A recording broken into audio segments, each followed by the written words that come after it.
STV 상생방송 좋아요, 구독 눌러주세요.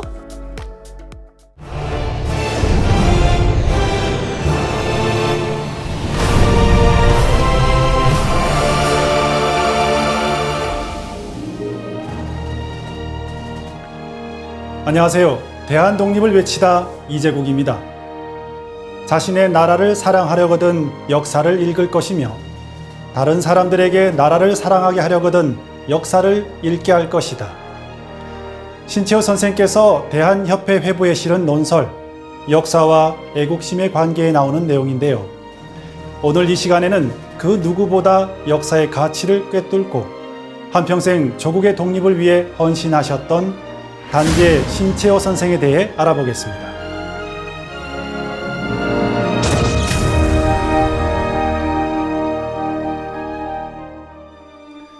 1880년 충남 대덕군에서 태어난 신채호 선생은 10살 전후의 어린 나이에 행시를 짓고 사서 삼경을 독파하여 신동소리를 들었는데요.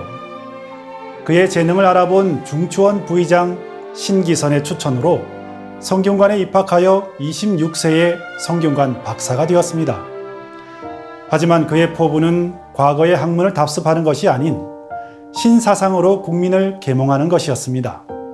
관직에 나아갈 뜻을 버린 후 독립협회와 만민공동회에서 활동하고 고향의 문동학원과 산동학원을 설립하여 애국계몽운동과 신교육운동을 전개한 것이 이를 증명하고 있죠. 그러던 그의 인생에 새로운 전환점이 찾아오는데요.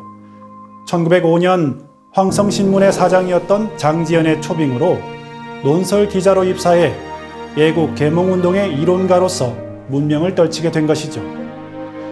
그러나 이해 11월 장지연이 을사조약 체결을 규탄한 것을 빌미로 일제가 탄압하자 영국인 베델이 운영하던 대한매일신보로 옮기게 됩니다.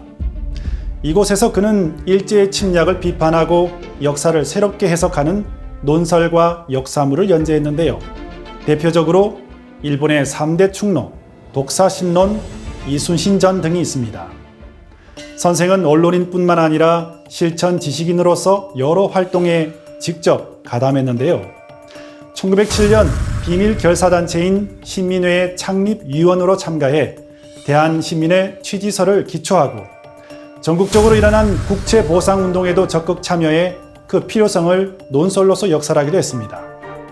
이후에도 여러 구국운동단체에 가입하여 애국계몽운동을 추진했지만 더 이상 국내에서 활동이 어렵다고 판단하고 1910년 4월 중국으로 망명합니다. 선생의 독립운동은 중국뿐만 아니라 러시아에서도 이어지는데요. 1911년 러시아 블라디보스토크로 넘어가서 광복회를 조직하고 애국 계몽운동을 이어갔습니다. 연해주 한인 자체단체였던 권업회의 기관지 권업신문의 주필로 활동하며 일제 병탄 후 명멸해 가던 한국헌을 되살리는 데 크게 이바지하죠. 그러나 그의 독립운동은 단순한 계몽운동에 그치지 않았습니다. 나라 사랑의 밑바탕은 올바른 역사를 아는 데 있다는 것을 절감하고 이를 실천한 건데요. 33세가 되던 1913년에는 신규식이 세운 독립운동단체 동제사에 참여하여 박달학원에서 민족교육에 힘쓰고 이듬해에는 대종교에서 세운 동창학교의 교사로서 국사를 가르쳤습니다.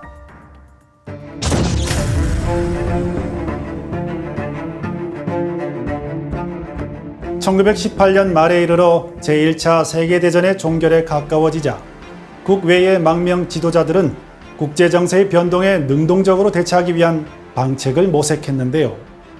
선생은 1919년 2월 그 일환으로 발표한 대한독립선언서에 서명하고 3.1 만세운동이 일어난 다음 달에는 대한민국 임시정부 수립을 위한 29인 모임에 참가했습니다. 그러나 의정원 회의에서 통합 임시정부 대통령으로 이승만이 선출되자 반임시정부 노선을 취했는데요. 그해 10월 신대한지를 발행해서 무장투쟁 노선을 지지하는 언론활동을 하고 신대한 동맹단, 군사통일 촉성회 등을 조직하여 무장투쟁을 전개한 것이죠. 의열단장 김원봉의 초빙으로 의열단의 독립운동 노선과 투쟁 방법을 천명하는 조선혁명선언을 집필한 것도 그가 추구한 무장투쟁 노선의 연장이었습니다.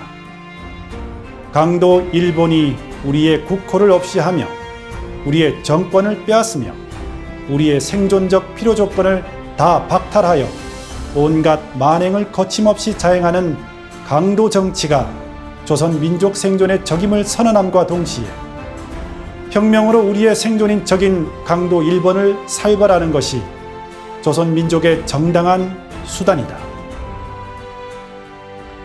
선생이 작성한 조선혁명선언은 국내외 동포들에게 일제에 대한 적개심과 독립사상을 한층 드높이는 계기가 됐습니다.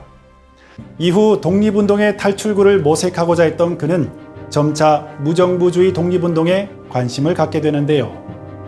1926년에는 제중국 조선 무정부주의자 동맹에 가입하고 이듬해에는 무정부주의 동방연맹의 조선 대표로 참석했습니다.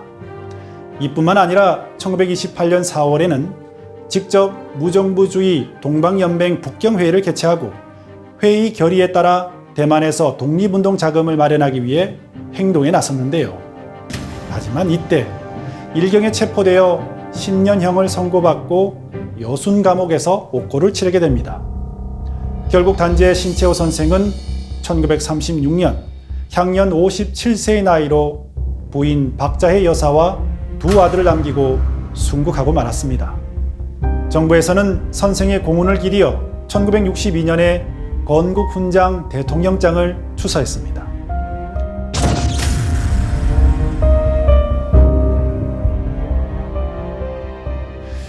그런데 우리가 주목할 점은 신채호 선생의 독립운동이 다른 분들과는 확연히 달랐다는 것입니다. 그가 애국계몽 사상가로서 보다 확고한 위치를 다지게 된 것은 민족사 연구에 있었습니다. 당시는 중국 중심의 중화사관에 입각한 유교 사학이 뿌리내렸을 뿐만 아니라 일본 사학자들이 조선사 등을 저술하여 왜곡된 역사를 우리 민족에게 주입하고 있었습니다. 한사군설과 임나 일본부설을 날조해서 조선이 고대 이래로 중국과 일본에 복속되었다는 식민사관을 퍼뜨린 것이죠. 그래서 신채호 선생은 올바른 역사를 저술해서 알리는 일이 시급함을 통감하고 중화사관과 식민사관을 비판하면서 자주적이며 실증적인 한국 고대사 재구성에 노력했는데요. 1914년에 광개토 대왕릉비를 비롯하여 만주 일대의 고구려와 대진국의 유적을 답사한 일은 선생이 조선 상고문화사, 조선 상고사, 조선사 연구초를 집필하는 데 실증적 토대가 되었습니다. 특히 그는 전후 사만고에서 전사만과 후사만이 있다고 갈파했는데요. 우리가 교과서에서 배우는 한강 이남의 소국 연합체인 마한, 변한, 진안의 후사만이 있기 이전에 이미 단군 조선이 나라를 진안, 변한, 마한의 3한으로 나누어 다스렸다는 사실을 밝힌 것이죠.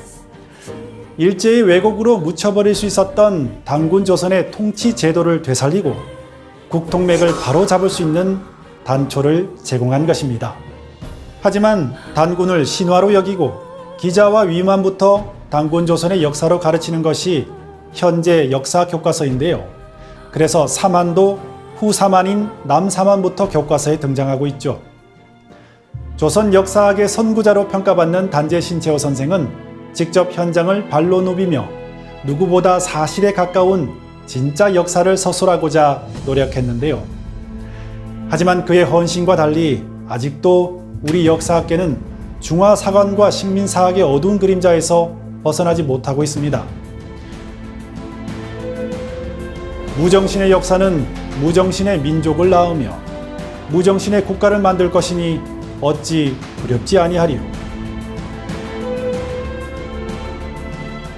민족의 앞날을 걱정했던 신채호 선생의 외침은 21세기를 살아가는 현재 한국인에게도 여전히 유효한데요. 이제 단재사학은 민족사학을 넘어 우리나라 근대사학의 효시로서 자리매김해야 할 것입니다.